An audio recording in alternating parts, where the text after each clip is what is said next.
The police have identified the island's fourth homicide victim as 27-year-old Canis Felicia, a resident of the town of Grosley.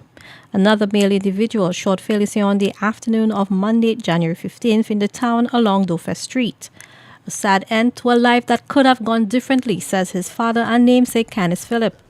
According to him, he tried to steer his son in the right direction. However, he failed to heed the advice and warnings of his father and chose the life of the streets. From the moment he started going in the ghetto with the friends, I see what's going on. I try living with him all the time. I imagine what one time I had to go to the judge to ask him if he can go counseling, do something, and he never take what he did for me, what I say to him, but he'll keep. I see that road he take, it was a long road. I try to pray to him, I try to show him, and all the friends I see been there, is either the cemetery or the hospital or jail.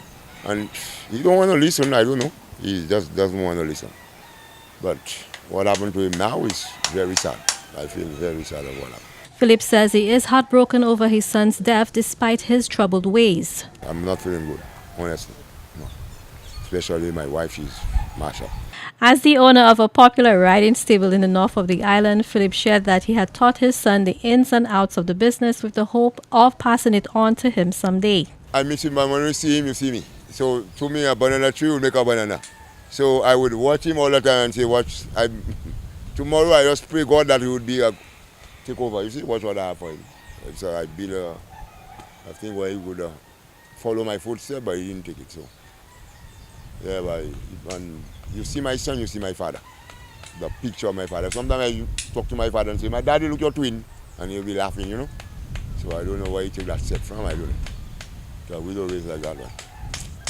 Like you say, you can bring the cow by the water, you cannot make it drink. The father is hopeful the perpetrator will be apprehended soon. Well, he had a fight with a young guy. But I'm from Grosley, I know he had a fight with a young guy, and the guy thought he would have beat him, he beat up the guy, and I feel he had give the guy a little cut. So I feel like now the guy retaliated and shoot him because he beat the guy.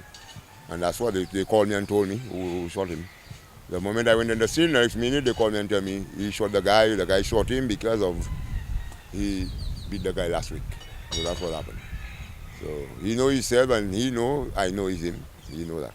While he cannot change the current circumstances, Philip has shared these words of advice in hopes that someone would learn from his experience. Please, I'm begging, if we can have our father who make a preparation for us, please try to stay by him and do good.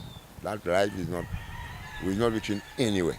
I'm calling to the whole of St. Lucia. They could hear that little message, think twice, because there is no way when you lose your son, you can come back. For the DBS News World, I am Zane Romulus.